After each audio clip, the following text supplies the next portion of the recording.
Abran sus Biblias en el libro de Juan, por favor. Juan capítulo 6. Estemos en esta serie que dice: cree que Jesús es el Cristo. Es el propósito de que lo que estamos viendo en este libro de Juan. Juan capítulo 6, por favor.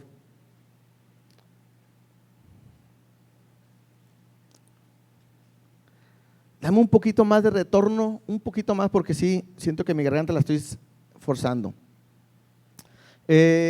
Ahí mero. Juan capítulo 6, hoy vamos a estar viendo del versículo 1 al 22. Para los que vienen por primera vez, somos una iglesia que leemos la Biblia o estudiamos la Biblia verso a verso, y empezamos el libro de Juan hace unas semanas, unos meses yo creo, y vamos verso a verso, parte por parte, para entender el consejo completo de la palabra. Y hoy nos toca empezar el capítulo 6 y lo llevamos como una secuencia, porque empezamos desde el capítulo 1. Y a esta enseñanza, a esta plenaria del día de hoy, le hemos titulado listos para la prueba.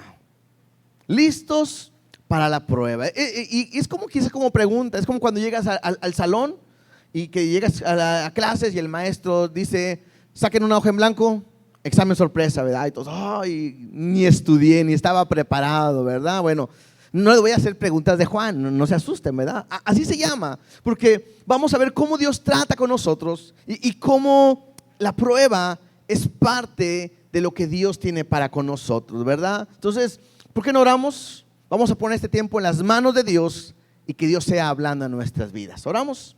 Dios, gracias te damos por tu amor y tu misericordia. Gracias porque eres bueno, eres fiel y nos permite estar juntos en esta mañana, Dios, para leer tu palabra, para estudiarla, para entender lo que nos quieres decir. Padre, háblanos en esta hora. No permitas que nada nos distraiga, al contrario, un corazón preparado, dispuesto para recibir y para ser transformados conforme a tu voluntad. En el nombre de Jesús te doy gracias. Y yo te pido que tú puedas obrar en el corazón de cada uno de ellos. Haz tu obra, habla, que no permitas que ninguna palabra que no sea tuya salga de mi boca, y permite que todo pueda quedar guardado en sus corazones. En el nombre de Jesús, gracias te damos. Amén y amén. ¿Sí? Juan capítulo 6, si leemos en la Biblia el título, en algunos viene en la parte de arriba el título, me dice de lo que vamos a hablar el día de hoy. Vamos a hablar de la alimentación de los 5,000. Y quizás muchos saben esta historia, y si no, bueno, ahorita la van a poder escuchar y van a poder aprender. Pero el día de hoy veremos uno de los milagros más sorprendentes. Veremos uno de los milagros con mayor cantidad de personas que hemos visto hasta este momento. La historia me habla de la alimentación de los 5,000 y me habla de 5,000 hombres, sin contar mujeres y niños, en el cual son parte de un milagro tan importante y tan impresionante. Este milagro se nos comenta en los otros 3 evangelios. Y para los que les gustan anotar, que están ahí, les voy a decir las citas, porque voy a estar brincando entre todos los mismos pasajes de este evangelio, y voy a estar brincando para poder entender mejor el pasaje y entenderlo mejor. Dice en Mateo 14, del 14 al 34, simplemente anótenlo, ahorita lo vamos a ver. Mateo 14, del 14 al 34, Marcos 6, del 33 al 53, y Lucas 9, del 12 al 17. Interesante porque, bueno, Juan escribe este libro alrededor del año 100. Y la importancia es que si repite el pasaje, es que es importante. Recuerden algo: cuando la Biblia repite algo varias veces, es porque es importante para nosotros. Es porque Dios quiere hacer un énfasis en nuestra vida. Y creo que hoy tenemos que llegar a entender el por qué Juan lo escribe.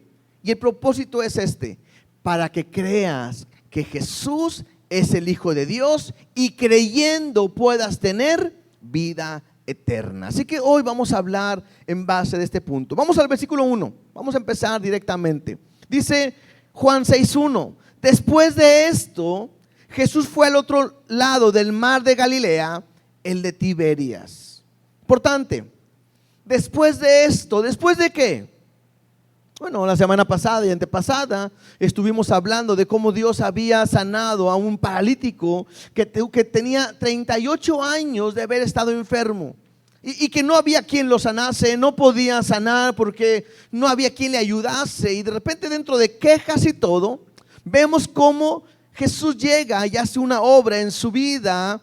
Y bueno, después de sanarlo, llegó a hablar acerca dio un discurso de las evidencias de quién es Él. Fue lo que vimos la semana pasada, hablando de evidencias, testimonio de Juan el Bautista, testimonio de Jesús mismo. Sus obras mismas dan testimonio de lo que Él es, testimonio de quién más, del Padre y del Evangelio. Todo gira a entender que Jesús es el Cristo, que Jesús es el Hijo de Dios. Versículo 2 dice: y le seguía gran multitud, porque veían las señales que hacía en los enfermos. Algunas cosas importantes de este versículo me dice que le seguía una gran multitud. Esta gran multitud me habla de una multitud desorganizada, una muchedumbre, una gran cantidad de personas que iban siguiendo a Jesús. Interesante, porque vamos a darnos cuenta en el pasaje que no están como que escuchando, sino que Jesús está por un lado y ellos simplemente lo van siguiendo. A donde va Jesús están yendo ellos. Y dice ahí que le seguían, y me dice el por qué. Porque veían las señales que hacía en los enfermos. Imagino que era como para ellos un show, un espectáculo, o a ver qué iba a suceder, qué va a pasar. Y para allá va Jesús y vámonos. Vamos a seguirlo. Y acuérdense que vimos que Jesús dice que conociendo a cada uno de ellos, porque ellos le creían por las señales que hacía, dice que Jesús no se fiaba de ellos. Y eso es importante, ¿por qué? Porque una fe basada en vista, en lo que vemos, puede ser muy fluctuante. Hoy veo cosas buenas de parte de Dios, hoy creo en Dios. Hoy veo cosas malas, hoy no es como yo pensaba, quizás dejo de creer. Pero hay una gran diferencia, y lo hemos estado viendo en estos capítulos. Hay una gran diferencia entre creer por lo que vemos y creer por lo que oímos. ¿Se acuerdan cuando hablamos de la mujer samaritana? Como ella fue y le habló a todos los del pueblo, le dijo: hay un hombre que me ha dicho todo, creo que él es el Mesías, él es el profeta que esperamos. Y la gente venía y dice: hemos creído por lo que la mujer nos dice. Que se quedó Jesús ahí 2 días más, y ellos terminaron diciendo: creemos ahora por lo que hemos oído más que por lo que nos han dicho. Hay una gran diferencia, porque la Biblia me dice que la fe viene por el oír, y el oír la palabra de Dios. Incluso Jesús llega a decir: bienaventurados aquellos que no ven y creen. ¿A quién se lo dijo? A Tomás, ¿no? Que Tomás quería ver: no, si yo no pongo mi mano ahí, si no toco, no creeré. Y Jesús dijo: bienaventurados los que no ven y creen. Y eso hemos sido nosotros, porque creemos a Él plenamente por lo que ha hecho en nuestras vidas, ¿sí? Entonces me habla que ahí viene una gran multitud. Vamos tantito, recuerden que ese es nuestro pasaje clave. Vamos tantito a Marcos 6:34. Y si no se quieren andar brincando para todos lados, bueno, aquí atrás va a estar, ¿verdad? Marcos 6:34 dice, mismo tema: y salió Jesús y vio una gran multitud y tuvo compasión de ellos, porque eran como ovejas que no tenían pastor, y comenzó a enseñarles muchas cosas. Había una gran cantidad de personas que seguía a Jesús, le estaba diciendo ahorita. Ahora, Jesús ve y sabe su situación. Los ve como ovejas que no tienen pastor, o los ven desbalagados, como de una manera donde estaban desorientados. Y me llama la atención que dice que Jesús tuvo compasión de ellos. Y aprendemos algo: mucha gente seguía a Jesús no por lo que Él era, sino por lo que Él hacía. Y creo que el seguir a Jesús de esta manera eran cuestiones equivocadas. Y aún así Jesús tiene compasión de ellos. Y creo que aquí tenemos que aprender nosotros y preguntarte el día de hoy, ¿por qué sigues a Jesús? ¿Por qué estás aquí?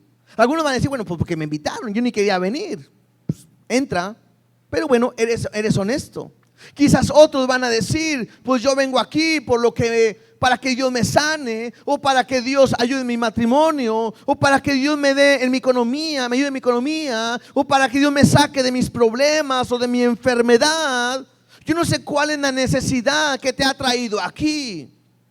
Lo importante es ver esto, que aunque Jesús nos ve de esa manera, Él tiene compasión de nosotros. Entonces, yo no sé por cuál fue el motivo que has venido. Yo no sé si es un motivo bueno o un motivo malo, pero aún así Dios tiene compasión de cada uno de nosotros. Entonces, a Jesús, al ver que no tiene una orientación correcta, como oveja sin pastor, ¿sí?, también tuvo compasión y empezó a enseñarles. Regresamos a Juan, versículo 3. Entonces subió Jesús a un monte y se sentó allí con sus discípulos. Pareciera que Jesús de repente se aparta de ellos. Ve a la gente, hay mucha gente, estos están todos desorientados, están haciendo su relajo, están como ovejas sin pastor, están cada quien por su lado. Y parece que Jesús se aparta y sube a un monte con sus discípulos. Versículo 4. Y estaba cerca la Pascua, la fiesta de los judíos. Aquí nada más como referencia, la Pascua nos recuerda a Jesús, que es el Cordero que quita el mundo del pecado. La fiesta de la Pascua me habla de ese Cordero en el cual ellos tenían que sacrificar para que puedan pasar por alto la muerte y estar bien delante de Dios. Entonces, simplemente como referencia, Jesús es aquel que puede limpiar nuestros pecados. Jesús está con sus discípulos y dándoles un mensaje a ellos. Y les digo algo, están a punto de entrar a una prueba con Jesús, ¿sí? Mira lo que dice en Marcos 6:35. Marcos 6:35. Cuando ya era muy avanzada la hora, sus discípulos se acercaron a él diciendo: el lugar es desierto y la hora ya muy avanzada. Despídelos para que vayan a los campos y aldeas de alrededor y compre pan, pues no tienen que comer. ¿Te puedes imaginar la escena? Hay una gran cantidad de personas. Dice la palabra que 5,000 hombres, sin contar mujeres y niños, una gran cantidad. Algunos llegan a pensar que son cerca de 20,000 personas que están en este lugar. Una gran cantidad. Aquí quizás para ver ese tipo de personas o cantidades, se imagina un estadio, se imagina un concierto, un evento masivo, ¿no? Entonces, había una gran cantidad de personas y de repente los discípulos se dan cuenta que ya es tarde y le dicen a Jesús: despídelos, deja que se vayan a las aldeas, que vayan a comprar pan y que vayan a alimentarse. ¿Por qué? Pues ya es tarde. Entonces les pide que vayan a comprar comida. Y lo primero que hacen ante una situación difícil es pasar el problema a Jesús. ¿Sabes qué, Jesús? Hay mucha gente, despídelos y mejor que se vayan, ¿verdad? Versículo 14, perdón, Mateo 14:16. Recuerden que estamos viendo la misma historia, pero en diferentes evangelios para entender la historia. Porque cuando no tienen que comer, Jesús les dice a ellos: denle de comer. Mateo 14:16. Jesús les dijo: no tienen necesidad de irse, dadles vosotros de comer. Ahora, yo creo que nos imaginemos esta escena. Tú eres un discípulo de Jesús, tú estás con Jesús, hay una gran cantidad de personas, como 20,000, y entonces le empiezan a decir: ya es tarde, aquí es un lugar desértico, no hay comida, no hay nada, despídelos que vayan a comer. Y entonces Jesús voltea con ellos y les dice: no tienen necesidad de irse, ustedes denle de comer. ¿cuánta comida pudiera necesitar para darle a 20,000 personas? Es una gran cantidad, ¿no? Jesús los va a meter a una prueba. Jesús les ha enseñado a través de enseñanzas, perdón por el pleonasmo, pero les ha sido enseñanzas, han visto milagros, han visto señales, han visto cosas diferentes, y Jesús los va a meter a una prueba. Y entonces escoge a uno. Regresemos a Juan capítulo 6, versículo 5. Juan 6, 5 dice: cuando alzó Jesús los ojos y vio que había venido a él gran multitud, dijo a Felipe, interesante, agarra uno de ellos: ¿de dónde compraremos pan para que coman estos? Pero esto hacía para probarle, porque él sabía lo que había de hacer. Cuando yo estaba escuchando esto, yo decía, qué nervios, ¿no? Porque cuando está Jesús hablando con sus discípulos y a todos les habla, pues quizás todos pueden contestar, pero cuando te agarra a ti, ¿te puedes imaginar? Tú ser una parte de los discípulos y Jesús que te agarre y que te hable por tu nombre y te diga: a ver, Felipe, ¿de dónde compraremos pan para que coman todos estos? Ahora me dice que quería probarlos. Y me llama la atención cómo quiere probar. ¿Está probando a quién? A Felipe. Ahora la pregunta, creo que es una pregunta como que uno dice, pues, ¿dónde? ¿Dónde más? Pudiera ser en nuestros días. ¿Se pueden imaginar que de repente llegan 20,000 personas a tu casa y hay que comprar comida para 20,000 personas? Díganme en dónde pueden comprar 20,000 comida para 20,000 personas en un lugar. Aunque compráramos un pan, yo no creo que en una misma tienda haya pan para tantos, ¿verdad que no? Entonces de repente la pregunta es hacia ellos, es ¿dónde compraremos? Y lo que más me encanta, al momento, bueno, yo no estaba ahí, ¿verdad? Pero leyendo la historia, es que dice, pero esto decía para probarlos, porque él sabía lo que va a hacer. Y aquí quiero que podamos aprender algo, hermanos. En nuestro caminar diario, en nuestra vida como cristianos, Dios muchas veces nos va a probar. Créeme, o sea, no creas que la prueba es mala. A muchos de nosotros, el peor etapa en la escuela es cuando habían exámenes, ¿no? Uno decía, no, pruebas no.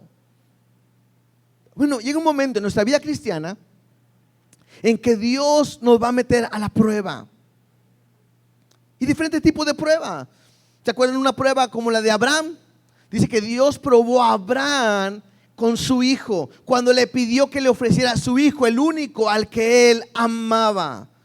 Dios prueba la fe. Y quiero decirte algo, Dios va a probar tu vida. Dios va a probar tu fe. Dios va a probarte realmente si estás con Él, lo ama de todo corazón, o estás viniendo por situaciones equivocadas. Algunos versículos simplemente para reforzar este punto es Primera de Tesalonicenses 2:4. Yo no sé cuántos de ustedes ahorita están siendo probados. ¿Te digo algo? No temas, Dios está contigo. ¿A cuántos de ustedes no están siendo probados? Prepárate, porque mañana puede llegar la prueba. Prepárate, hoy puede llegar la prueba. Mira lo que dice Primera de Tesalonicenses 2:4. Sino que según fuimos aprobados por Dios, para que se nos confiase el evangelio, así hablamos, no como para agradar a los hombres, sino a Dios, que prueba, ¿qué prueba? Nuestros corazones. ¿Qué prueba Dios? Nuestros corazones. Dios va a probar tu corazón. El martes estábamos aquí compartiendo y hablábamos de la vida de Job. Y ya lo que mencionábamos en la predicación del martes es que Job, cuando Job está, Dios lo describe y dice que es un varón recto, un varón temeroso de Dios, apartado de mal, perfecto. No hay otro como él. Y decíamos el martes, qué bueno y qué impresionante es que Dios se exprese así de tu vida. Yo les preguntaba y les decía, ¿de qué manera Dios se refiere a ti? ¿De qué manera te conoce? ¿Qué pudiera decir de ti? Te pudiera decir hombre o mujer o un hijo recto, perfecto, temeroso de Dios, apartado del mal. Bueno, la Biblia me dice que Él prueba tu corazón y Él sabe lo que hay dentro de nosotros. Salmos 7:9, por favor. Salmos capítulo 7, versículo 9 me dice: fenezca ahora la maldad de los inicuos, mas establece tú al justo, porque el Dios justo prueba la mente y el corazón. Una vez más, Dios va a probar tu mente. ¿Qué piensas? ¿Cómo piensas? Dios prueba tu corazón. ¿Qué sientes? ¿Qué es lo que hay en él? De una u otra manera, Dios lo hace. Salmo 17:3. El salmista lo dice. Salmo 17:3. Tú has probado mi corazón, me has visitado de noche, me has puesto a prueba. Yo no sé de qué manera, yo no sé cuándo ni cómo, pero todo aquel que le pertenece a Dios, que es un hijo de Dios, todo va en algún momento va a ser probado. Va a ser pasado por el fuego, va a pasar por un momento difícil, y ahí es donde el corazón va a ser probado si permaneces firme o no permaneces firme. ¿De acuerdo? Entonces está probando a Felipe. Regresemos a Juan, por favor. Juan capítulo 6, versículo 7. Mira lo que Felipe le responde a Jesús. Felipe le respondió: 200 denarios de pan no bastaría para que cada uno de ellos tomase un poco. Lo que empieza a hacer quizás Felipe es a contar a la gente. A ver, 1, 2, 3, 4, 5, como 100, 200, 300, 1000, 2000, 4000, 5000. Empieza a contar.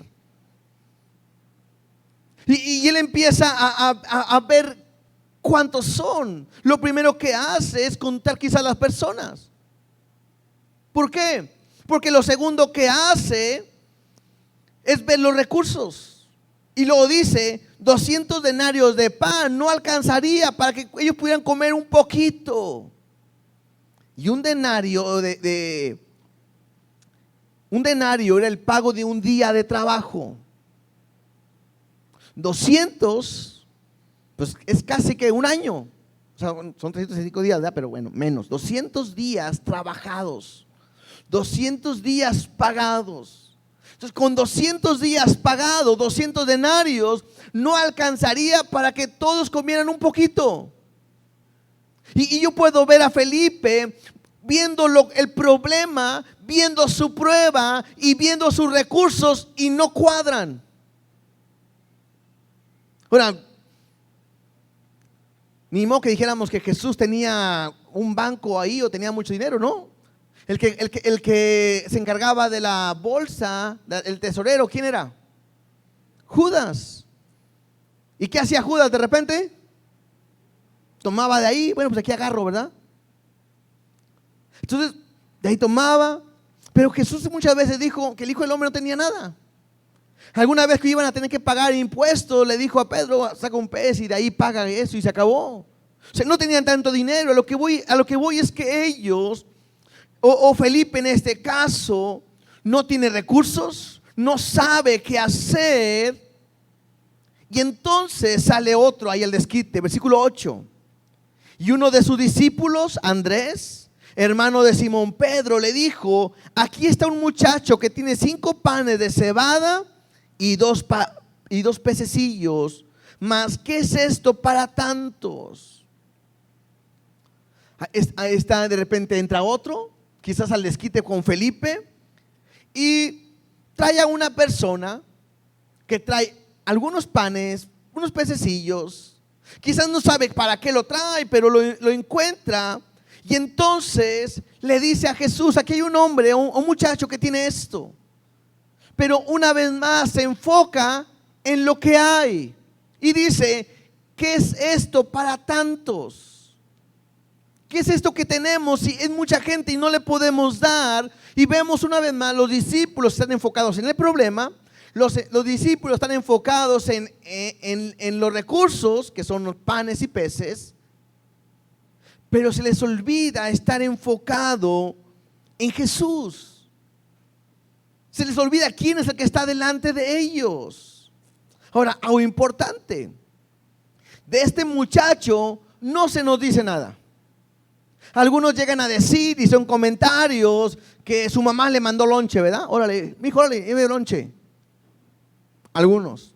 Otros dicen que no. Otros dicen que probablemente vendía y traía panes y tenía peces. Tampoco mucho para tantos, ¿no?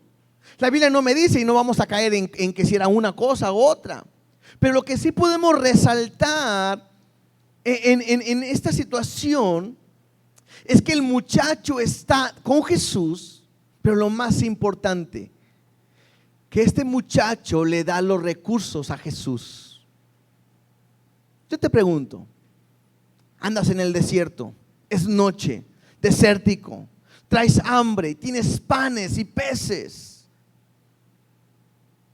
y es tu noche, o lo vendes, cualquiera de los dos puntos, simplemente lo traes.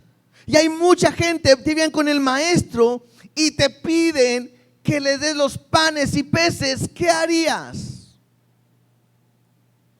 El que sabe la historia va a decir, no, pues yo lo daría, ¿verdad? Pero a lo mejor no lo haríamos. Y lo que puedo resaltar de este muchacho es que lo da todo. O sea, no le dice a Jesús, bueno, te doy un pan y un pez para ti, maestro. Los demás a ver cómo le hacen, ¿verdad? A veces somos así, cuando la ofrenda o el diezmo, ay, traigo 100 pesos, pero tengo que, bueno, te voy a dar 10, Dios, aquí está, órale. Te voy a dar un peso. Pero yo veo a este joven que le da todo. Este joven le da todo al Señor. Lo que tiene se lo entrega. Importante nada más. Los panes de cebada eran el pan que le llamaban el pan del pobre. Y eran panecillos que dicen que era algo muy sencillo, no era una gran comida, no era un gran manjar, no, simplemente era un pan sencillo. Y versículo 10, sigamos leyendo. Entonces Jesús les dijo, hacer recostar a la gente. Y había mucha hierba en aquel lugar, y se recostaron como en número de 5,000 varones.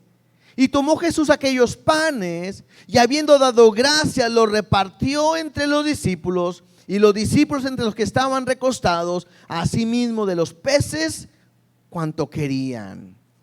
Ahora Jesús toma la situación en sus manos. Jesús es el que va a traer la respuesta ante la necesidad que hay, y lo primero que hace es los hace recostar a la gente. Dice que había mucha hierba.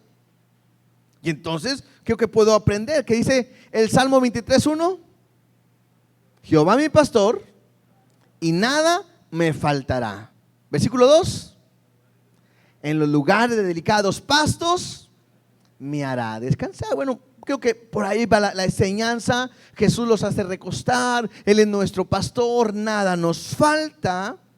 Y lo segundo que hace es que toma los peces, ¿sí? Ya no los trae el muchacho, ahora los tiene Jesús los recursos. Y entonces Jesús dice que habiendo dado gracias, y aprendemos algo.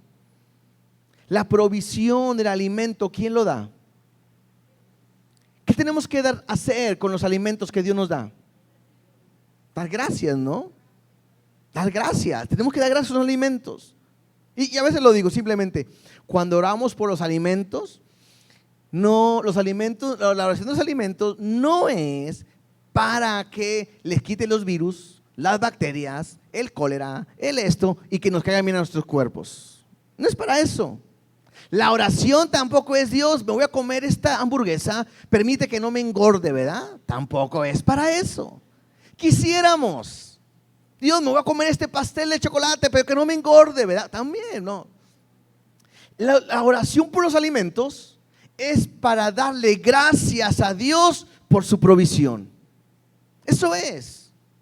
Y les digo algo, hay muchos de nosotros que se les olvida orar por los alimentos. Otros ni les gusta orar. Y terminamos diciendo, Dios, gracias en el nombre de Jesús, amén. Recuerdo cuando estábamos en la escuela bíblica, a veces así orábamos. Ponían todos a orar.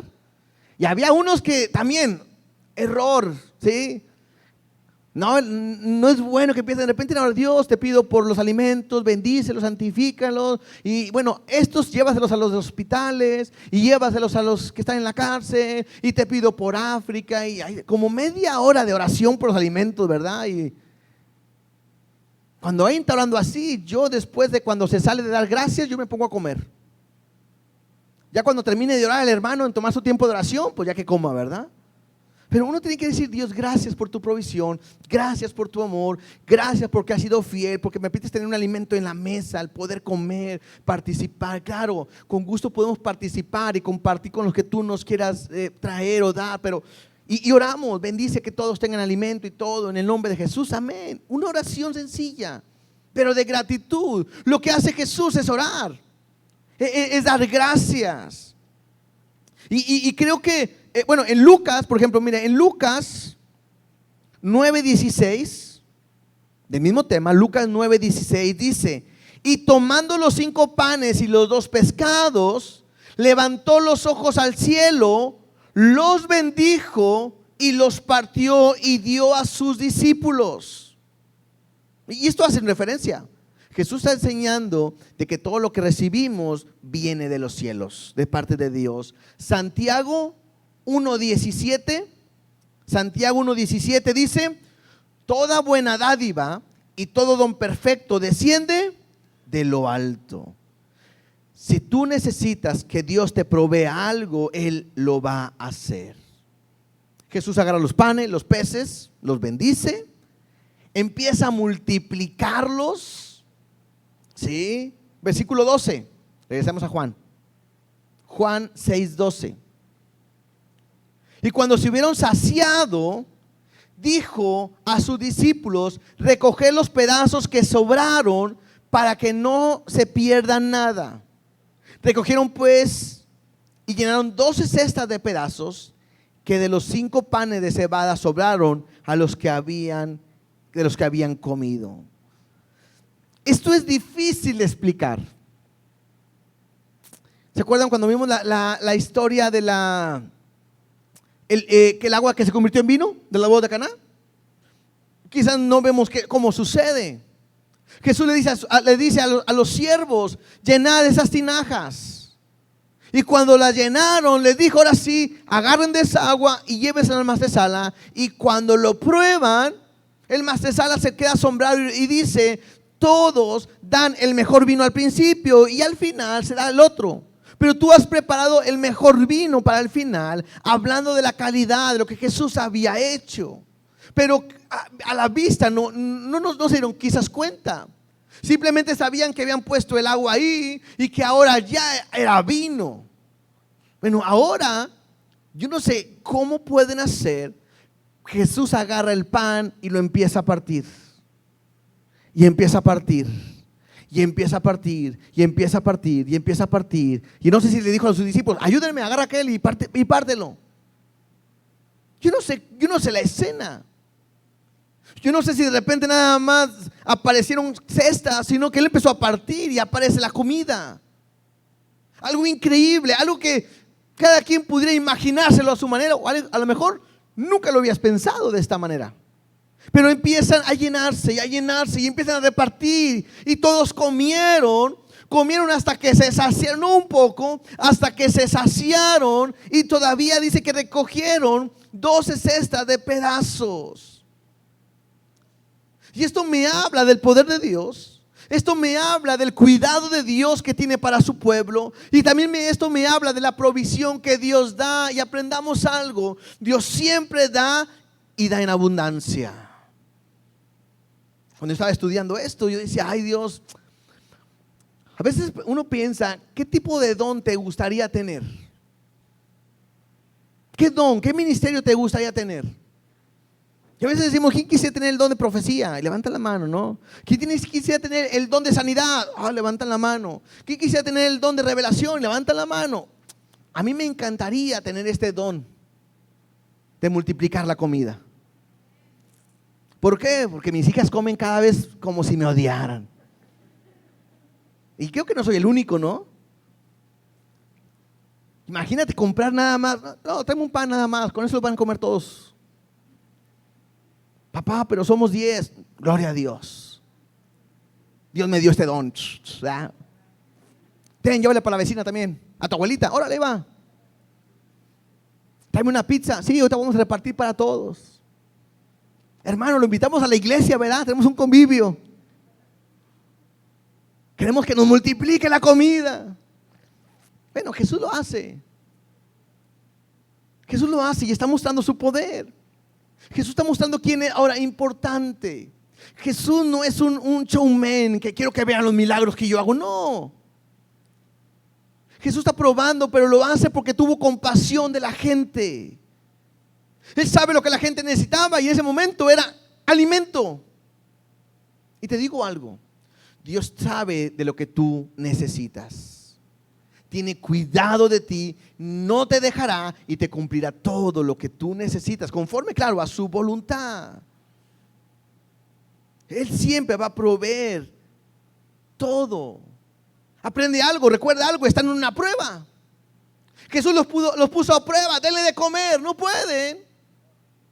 Y interesante, no hubo ninguno que le pudo haber dicho a Jesús: Jesús, si convertiste el agua en vino, ¿no puedes hacer algo diferente el día de hoy?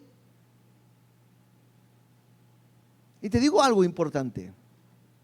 Muchas veces sabemos quién es Jesús, sabemos el poder de Jesús, sabemos la capacidad de Jesús, lo sabemos bien. Si te pregunto cómo es Dios, cómo es Jesús, me vas a decir: es todopoderoso.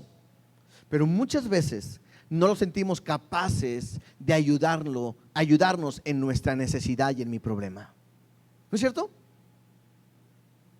A veces pensamos que tengo que buscarle yo y tengo que ver la manera yo y ver cómo lo logro yo, cuando es Dios el que puede cambiar tu vida y tu situación en un instante. Tampoco digo que nos quedemos sentados. Los discípulos trajeron a un muchacho que tuvo que dar algo, y con lo que él da, Dios hace un milagro. Con lo que se provee, Dios puede hacer cosas poderosas. Vamos a seguir leyendo, versículo 14. Aquellos hombres entonces, viendo la señal que Jesús había hecho, ¿quiénes? Pues los 50,000 o los 5,000 o los 20,000, ¿no? Dijeron: este verdaderamente es el profeta que había de venir al mundo. Ellos están viendo señales. Versículo 15. Pero entendiendo Jesús que iban a venir para apoderarse de él y hacerle rey, volvió a retirarse al monte solo. Interesante, ¿no? ¿Por qué? O sea, hay una gran multitud. Acaban de ver uno de los más grandes milagros en sus vidas. Como con unos panes y peces le dio comer a 20,000 personas, o como a 20,000 personas. Nos conviene como rey. ¿Te puedes imaginar lo que puede hacer con nuestra nación? La prosperidad que puede ver. Y entonces Jesús entiende en el corazón de ellos. Dicen: me vienen a tomar para que yo sea rey. Y ellos están desenfocados del propósito. Y lo que hace Jesús es retirarse al monte solo. Y yo puedo aprender algo aquí. Mi motivación por la cual yo busco a Dios es muy importante. ¿Por qué lo buscas? ¿Por qué quieres de Él? ¿Nada más porque te ayude en tus problemas? Hay gente que así es. Hay gente que escucha que dice: bueno, a ver, si me ayuda, si me sana de mi enfermedad, si me sana, bueno, entonces sí lo sigo. Y Jesús dice: no. Y aprendamos algo. Cometemos un error al pensar muchas veces que Dios nos necesita a nosotros. A veces jugamos en eso. A ver, Dios, no, Dios, pues si tú arreglas mi situación económica, entonces sí, ya te voy a servir y te voy a trabajar y voy a estar contigo. Y Dios te puede decir con la mano en la cintura y decir: yo no te necesito. Tú me necesitas a mí. Yo a ti no. Y la pregunta es esa. Porque cuando Jesús ve que ellos lo buscan porque les conviene, se aparta. Mira lo que dice en Juan 6:26. Juan 6:26.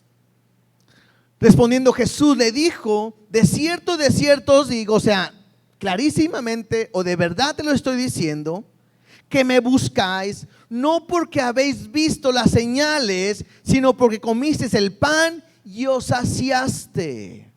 En otras palabras, es por conveniencia.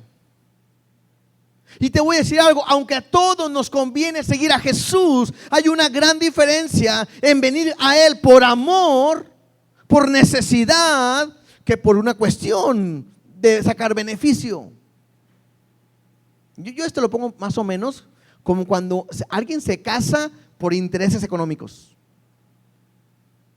¿Sí o no? Oye, es que como tu novio, pues no sé, está bien feo, pero tiene carro, casa, dinero y todo, ¿verdad? En cambio, oye, tu novio está bien feo, pero lo amo con todo mi corazón, ¿verdad? ¿Sí me explico? Hay una gran diferencia entre estar con Jesús por conveniencia o porque le amamos, porque le necesitamos, por lo que ha hecho por nosotros. Y Jesús le dice eso. Me buscan por una conveniencia. Muchos a Jesús lo toman como si fuera nuestro Santa Claus. Dios, y quiero esto, y quiero esto. Bueno, o más fácil, como la lámpara de Aladino. A veces creemos que nada más hay que frotar la Biblia y Dios quiere un carro y todavía te lo predica. No, cuando tú quieres algo a Dios, díselo. Es más, exígeselo. Y yo así, exigirle, si con su gracia y misericordia me basta. Eso es suficiente. Entonces no le puedo pedir un carro, claro que sí, pero va a ser Dios si es tu voluntad, pero no la mía. Tú sabes de qué tengo necesidad, pero no le puedo exigir a Dios. Y te dicen, dile el color, y dile la marca, y dile que estéreo, y dile cómo quieres que huela por dentro, y dile todo, o sea. Pues no, así no es. Dios tiene cuidado de nosotros. Y vuelvo a decir, no dudo de la provisión. Estamos predicando de la multiplicación, cómo Dios provee hasta que se sacia. Pero no es lo que yo quiero, es lo que Él quiere para nosotros. Versículo 15, regresemos ahí a Juan 6:15. Pero entendiendo Jesús que iban a venir para apoderarse de Él y hacerle rey, volvió a retirarse al monte Él solo. Aquí nada más, siempre Jesús oraba, Jesús pasaba tiempo orando con el Padre. Y entonces, mira lo que va a suceder. Bueno, Mateo 14:22 primero, por favor. Mateo 14:22. Enseguida Jesús hizo a sus discípulos entrar en la barca e ir delante de Él a la otra ribera, entre tanto que Él despedía a la multitud. Despedida la multitud, subió al monte a orar aparte. Y cuando llegó la noche, estaba allí solo. ¿Qué pasó? Bueno, Jesús los despide. Jesús dice a sus discípulos: suban a una barca, vayan para el otro lado. Y Jesús se sube a orar solo. Esto es lo que está pasando. Marcos 6:45 también me lo dice. Marcos 6:45. Enseguida hizo a sus discípulos entrar en la barca e ir delante de Él a Bethsaida, en la otra ribera, entre tanto que Él despedía a la multitud. Y después que los hubo despedido, se fue al monte a orar. Entonces estamos viendo lo mismo. Jesús despide a la multitud, Jesús se va a orar y Jesús manda a sus discípulos en la barca al otro lado. Y mira lo que va a suceder. Juan 6:16, otra vez. Juan 6:16. Al anochecer, descendieron sus discípulos al mar y entrando en una barca iban cruzando el mar hacia Capernaum y estaba ya oscuro y Jesús no había venido a ellos. Y se levantaba el mar con un gran viento que soplaba Y cuando cuando habían remado como 25 o 30 estadios, vinieron a Jesús que andaba sobre el mar y se acercaba a la barca y tuvieron miedo. Mas él les dijo: yo soy, no temáis. Ellos entonces con gusto le recibieron en la barca, la cual llegó enseguida a la tierra a donde iban. ¿Sí? Interesante. Acaba Jesús de hacer un milagro. Los discípulos suben a la barca. Acaban de ver uno de los grandes milagros. Jesús se sube a orar y los manda y ellos simplemente obedecen.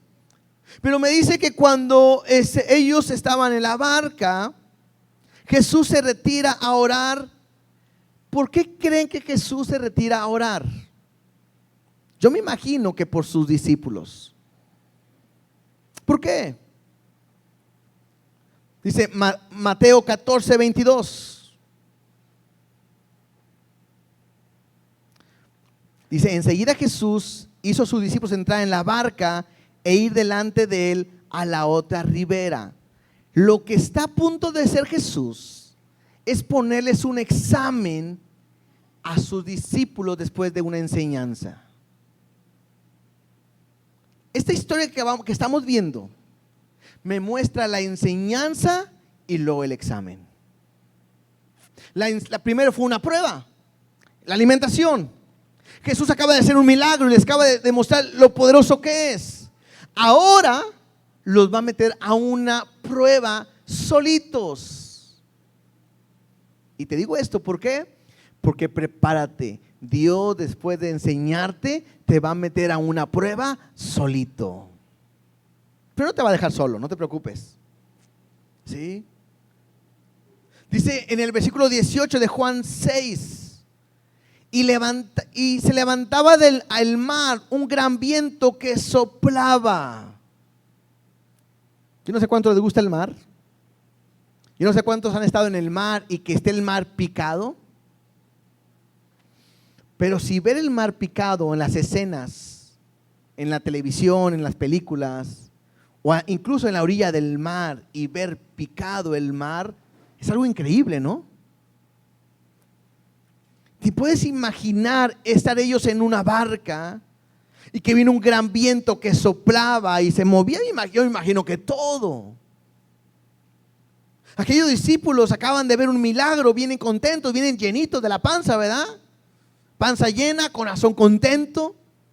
Suben a la barca, empieza a moverse todo, empieza a agitarse todo completamente. Me dice que estaban ellos como a 4 o 5 kilómetros, dice en el verso 19, Juan 6, 19, cuando habían remado como 25 o 30 estadios, y mira, son como 4 o 5 kilómetros remando. Y de repente ven a Jesús caminar por el agua. Creo que es una de las escenas más llamativas también. Simplemente como referencia, Mateo 14, 26. Mateo 14, 26 dice: y los discípulos, viéndole andar sobre el mar, se turbaron, diciendo: un fantasma, y dieron voces de miedo. Bueno, a mí me gusta de repente actuar y yo dije: ¿cómo puedo dar las voces de miedo? ¿Cómo se las imaginan? ¡Ah! ¡Oh, ay! No sé cómo, pero se asustaron los discípulos. Estaban asustados quizás por el agua, ¿no? Y el viento, y mira cómo se mueve, y todos mareados quizás. Y luego de repente ven a alguien caminar en el mar, y estaba oscuro, y es un fantasma. ¿Qué hubieras hecho tú? Y dan voces de miedo, de gritos, ¿verdad?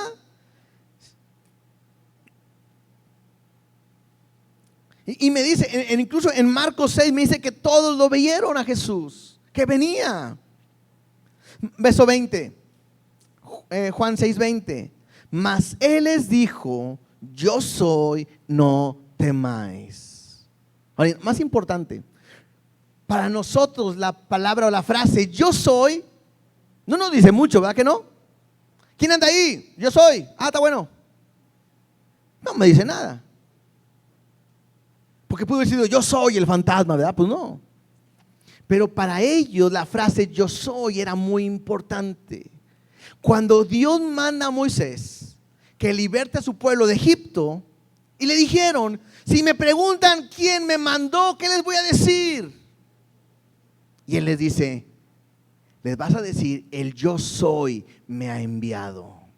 Incluso dice, y así me conocerán por las naciones, por los tiempos, el yo soy. Cuando Jesús va caminando por el mar y se asustan y lo ven y la gente empiezan ellos a gritar porque es un fantasma, Jesús lo que le está diciendo es, soy Dios, no temas.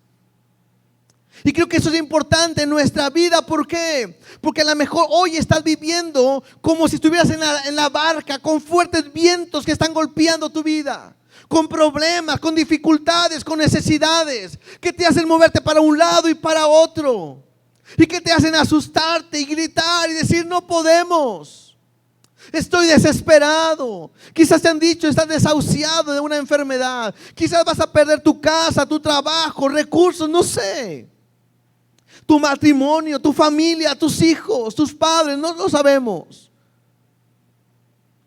Pero cuando está más difícil la situación, cuando parece que está todo perdido y que incluso clamamos y gritamos, tenemos que entender que Dios está contigo y Él te dice hoy, yo soy, no temas, yo estoy contigo.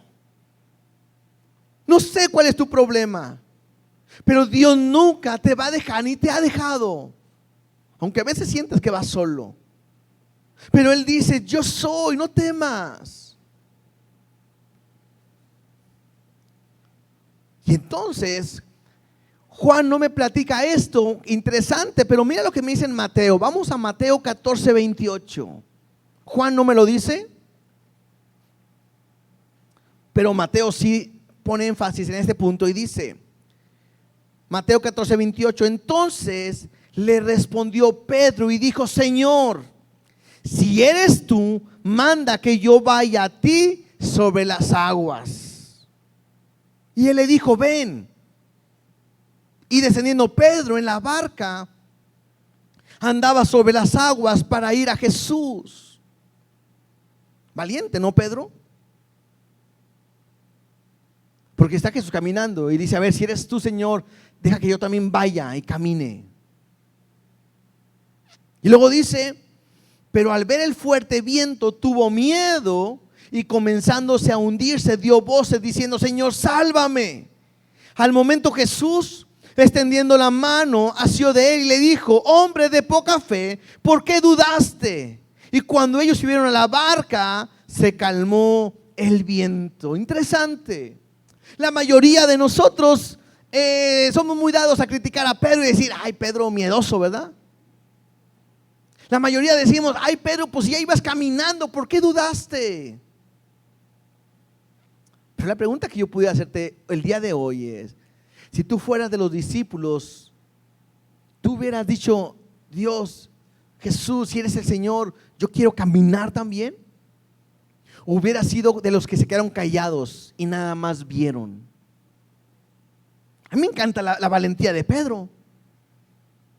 Le dice, si eres tú, deja que yo vaya. Y Jesús le dice, ven. Ahora, yo creo que te puedas imaginar el momento. Se sigue moviendo la barca, no está calmadito, porque a veces pinta la escena como que el mar en una quietud, la barca, y de repente Jesús caminando y así como que calma. No, me habla de un viento, todo se movía. El que bajara Pedro no era nada sencillo. Pero imagínate el momento, asustados porque viene un fantasma y es Jesús. Y de repente a uno se le ocurre hablar, yo quiero caminar. Y quizás los discípulos, ay, cállate, Pedro, con que nos salve tenemos, ¿no? Y Jesús le dice, ven. Y de repente ven a Pedro caminar. La escena está buena. Ni en Hollywood, ni en la serie, ni Amazon, ni nada de eso encontraríamos una escena como esta quizá. Y entonces están ahí y pasa algo. Pedro era un buen nadador, era pescador. Y algunos piensan que nada más dio un paso, dos, se cayó. Yo creo que él empezó a caminar.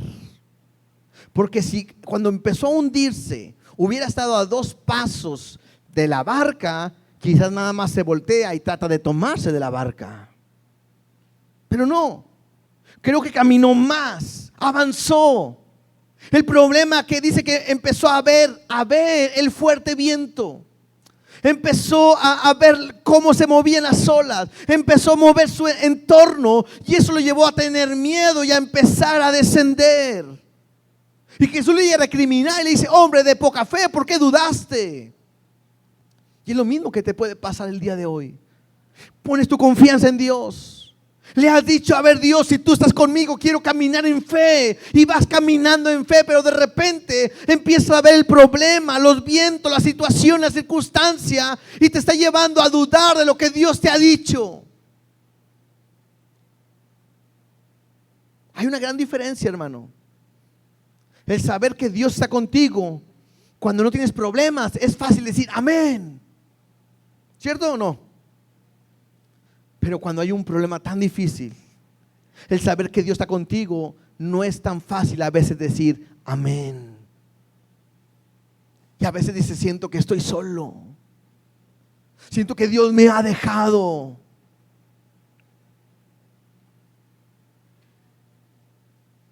Y empezó a hundirse. Y cuando no pones tu fe en Dios, empiezas a hundirte. Y empezó a dar voces: sálvame, sálvame. Y mire que Jesús extendió su mano y lo tomó. Y después de regañarlo: hombre de poca fe, ¿por qué dudaste? Ya la llevabas. Dice que cuando ellos subieron a la barca, se calmó el viento. Bueno, ¿cuántos creen que iba Jesús caminando y Pedro así como que tomado, nadando detrás de él? ¿Va que no?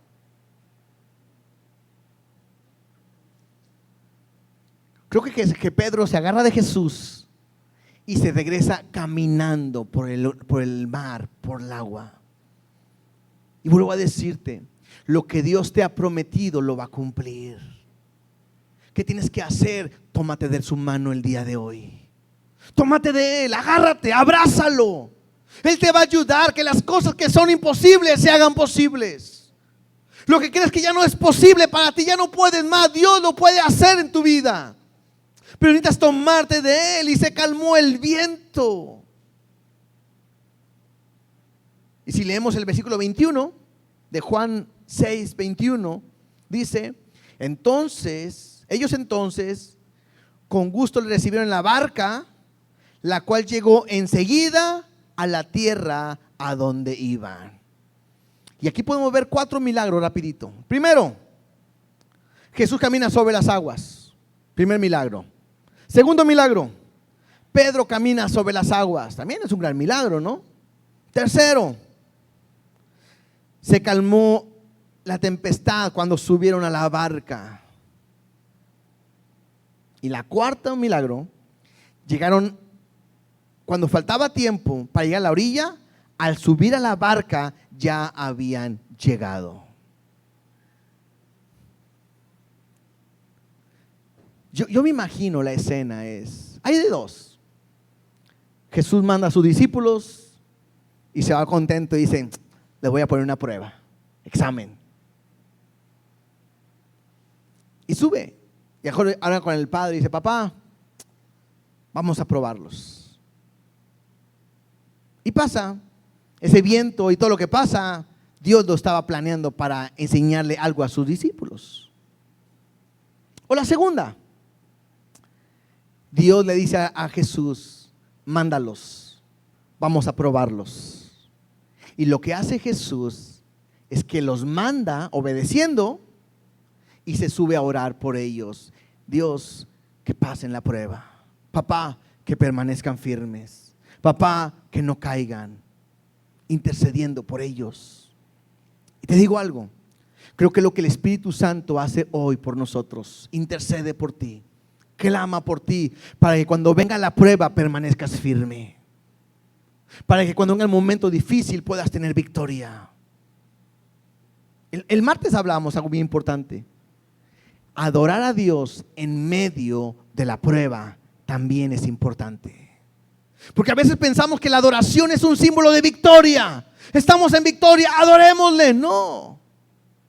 Creo que la mejor adoración que vimos en Job es cuando estaba en medio del sufrimiento. Cuando no puedas más, cuando la prueba esté lo más difícil en tu vida, aprendí a adorar que Dios está contigo. ¿Sí?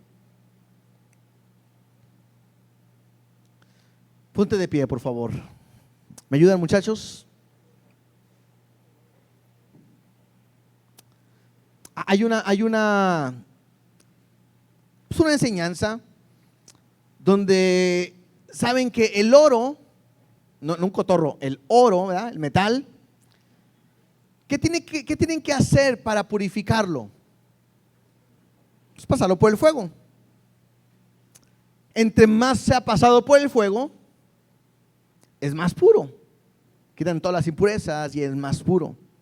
La Biblia me dice que cada uno de nosotros seremos pasados por el fuego para purificarnos, para probar lo que hay en mi corazón. Y una vez aprendí yo algo en un comentario que decía así: el oro verdadero, el oro genuino, no tiene miedo a pasar por el fuego. Otra vez, el oro verdadero, el oro genuino, no tiene miedo a pasar por el fuego, porque sabe que cuando pase por el fuego solamente será purificado, no perderá nada. El cristiano verdadero no tiene miedo a pasar por la prueba, porque sabe que Dios está con él y no perderá nada, sino que traerá un crecimiento a su vida.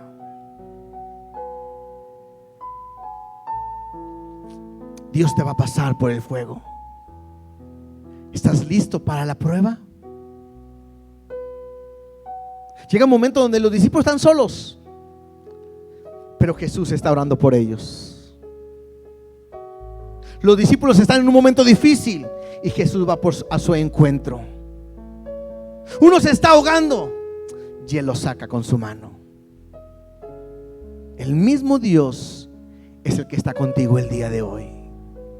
Estás en una prueba, Él está orando por ti. Estás en una gran necesidad, Él va por ti. Y cuando no puedas más, Él extiende su mano y te salva.